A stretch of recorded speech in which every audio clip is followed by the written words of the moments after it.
Сәлем достар, каналға қош келдіңіздер. Видео басталмас бұрын міндетті түрде тіркеліп, лайк басып, қоңыраушаны басуды ұмытпаңыз. Адамның ас қорыту жүйесі үш негізгі бөліктен, алдыңғы, ортаңғы және артқы бөліктен тұрады. Алдыңғысының соңғы бөлігі асқазан. Онда ақуыздар қорытылады. Одан ішіндегісі аш-ішекке түседі.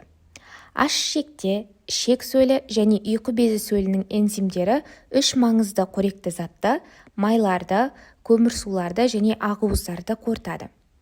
Аш-ішектің сөлін аш-ішек бездері бөледі, ал ұйқы безінің сөлін ұйқы безі өндіреді.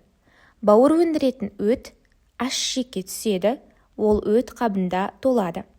Өтте ас қорытушы энзимдер жоқ, оның май тамшыларын ыдыратуда маңызы зор.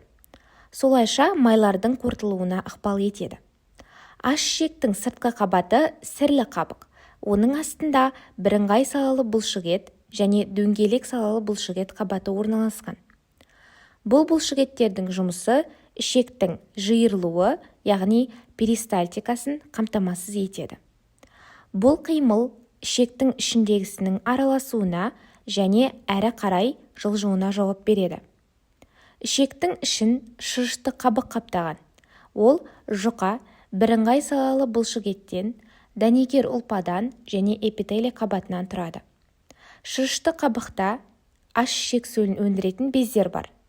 Аш-ішектің сіңіргіш қабатын аш-ішектің қатпары үлкейтеді. Аш-ішектің қатпарының бетін ішек бүрлері және ұсақ бүрлер қаптаған, қорытылған қоректік заттардың ішінен көмірсулар және ақуыздардың қорытылуынан босаған амин қышқылдары қан айналым жүйесіне, ал липид молекулалары лимфа жүйесіне сіңіріледі.